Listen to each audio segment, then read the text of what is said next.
Hi everyone and welcome to my Netflix chair. Hi everyone and welcome to my Netflix haul. Hi everyone and welcome to my Netflix haul. My name is Jenny, not Julia. This is my roommate's lovely pink and pretty couch area. I usually do some fashion, travel and vlog videos. And now today apparently I also do TV show recommendation videos. I am fun employed. Which is great because I have a lot of free time. So at the moment I think I'm watching about 8 shows. Since I'm trying to do less fashion hauls, welcome the TV show haul. So if you've been looking to waste a couple hours or a couple days or a couple months of your life, here are my Netflix recommendations for you. So I've tried to choose like an array of shows from comedy to drama to thriller to like romance, a little bit of something for everyone. The first show that I wanted to recommend is called The Sinner. There are 2 seasons of Netflix. I don't think you have to watch them in order exactly. So each season, the characters aren't really linked together, so it doesn't really matter which order you watch them in. There is a person who is being sentenced, or the police are looking to sentence and put into jail because they have murdered someone. And then the murders are just completely out of the ordinary, not in their character whatsoever. In the first season, it's this lady. She has this lovely day at the beach with her family and her baby, and she goes up and just stabs this guy until he dies. And then the whole show is leading to why she did that, because nobody understands why she does that, and she even pleads guilty herself, and she has no idea why she did that. She kind of just blacked out, and then when she woke up she was standing in a pool of blood. And there's this investigator detective guy who looks into her case, and he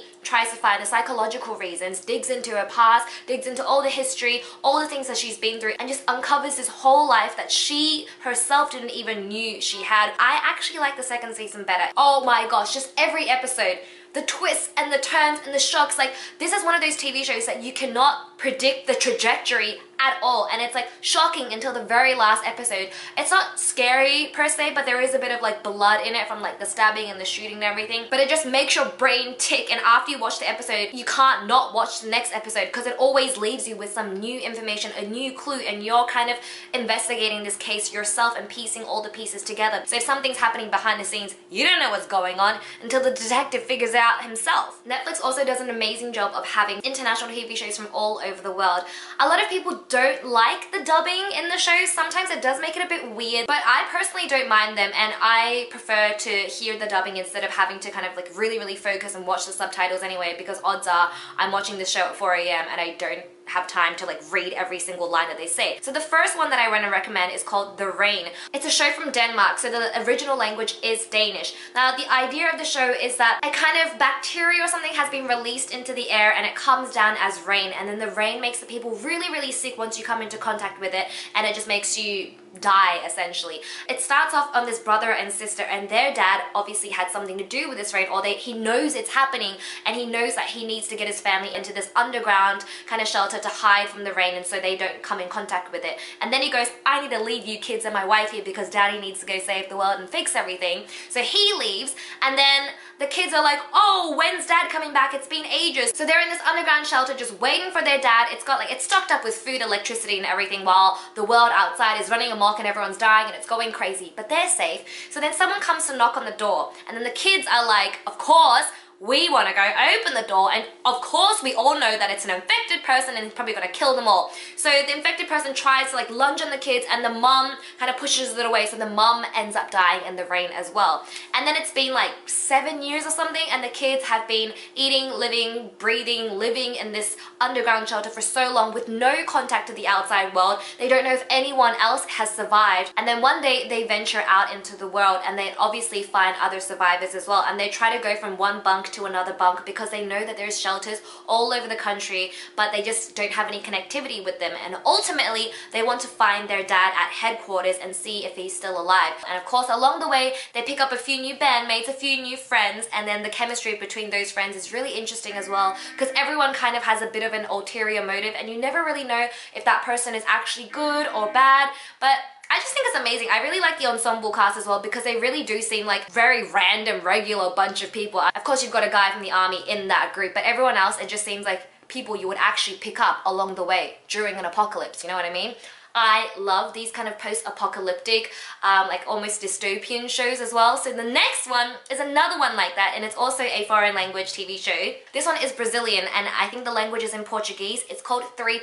Oh my gosh, I think it's one of the most amazing TV shows ever. So in the near distant future, most of the population lives in poverty, where there is no fresh food, there is no education, there is no healthcare, there is no anything. And then every year, all the 20-year-olds, once you hit that age mark, they get to go to this really nice pristine building where they take a test for like logical, numerical reasoning and kind of like morals and ethics as well to make it to the offshore, because only 3% of those 20-year-olds make it to this amazing offshore, which is like an island where there's bountiful food and healthcare and everyone's young and vibrant and happy and everyone's healthy and living. So everyone wants that fighting chance to go in there. And of course, only 3%, so only 3 people in 100 people make it into those places. What did the rest of the 97 people do? They stay inland, and then they grow old, they grow sick, and most of them die. It's really kind of a life or death test. So the tests they have are all interactive. They're trying to build like the most amount of squares with all these cube blocks. They will see like a setting in a room, and they have to figure out which person murdered that person.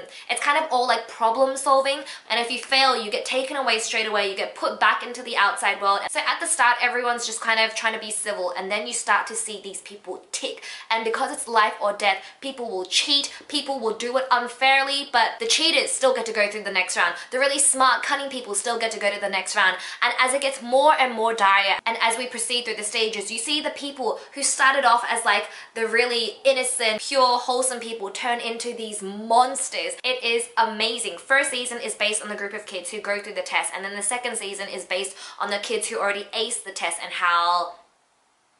I won't tell you, but definitely go watch it. It's amazing. It makes you think, and it feels like you're doing the test right alongside of you. My palms were sweating the entire 2 seasons. Okay, on to the kind of more like romantic comedy drama shows.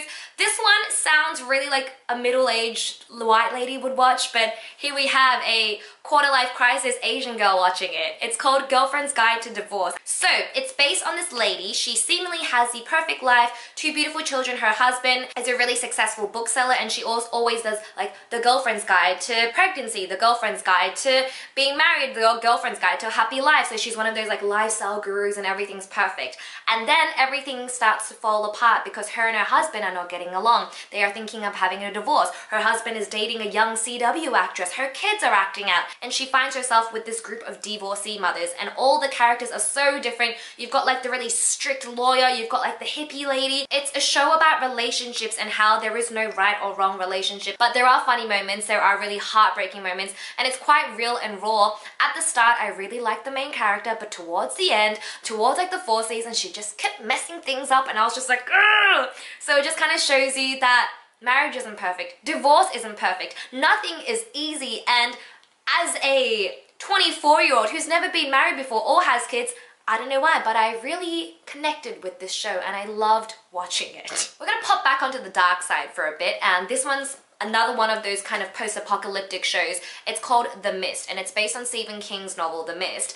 It's not as scary as I thought it would be. I didn't even know it was based on Stephen King's novel. If I read that, I would not have watched it because all of his things are insanely scary, and I can't do horror thriller at all. So it's kind of like The Rain, but instead of the rain killing everyone, this random mist comes and random stuff happens, and then the mist ends up killing everyone.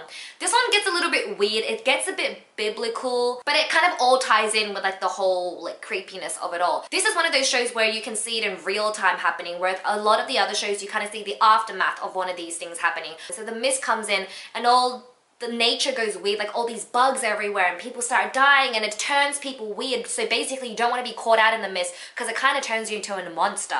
So some people go seek solace in the church, and a bunch of people are stuck inside a shopping center as well. And it kind of looks at like the politics of the community and how they handle something like this. And it's all about like relations between everyone and how they deal with it. It's not the best TV show, but I did watch it in like 1 or 2 days. I think it's quite interesting. I think I liked The Rain better, but I just like this genre of stuff. So if you have any other shows that are like The Rain, The Mist, what else could there be?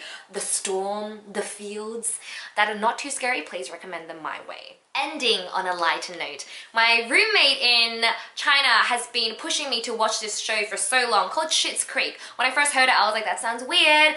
And then she was like, oh, it's kind of like a sitcom comedy almost. And I was like, oh, I don't really watch a lot of like comedy shows, and I don't really like watching too many sitcoms because I feel like the story kind of goes nowhere. So I thought I'd give Schitt's Creek a try, and I fell in love with it. So it is based on this uber rich family. The dad basically got rich because he owned a chain of video stores. Remember like Video Easy and Blockbuster and stuff? I'm imagining that. And the wife is like this old school famous actress. And then the two kids are just spoiled brats. So basically something happened and then all their money got taken away, and the only thing that they are left with is this town called Schitt's Creek that the dad bought the son as a joke. Now the creators of this show are Eugene Levy and Daniel Levy, and they are father-son duo, and I think it's just amazing that they've brought their family relationship and their family creativity into this, and their daughter also stars in the show as the waitress. So everyone is kind of all in this show together. So not only do I love the characters on the show, I really like the progression the story takes as well. As the show goes on, you see the family connecting to each other once again. They probably didn't even realize it themselves, but they were basically living as four strangers. They didn't even know anything about each other. The mother, she basically has no motherly bone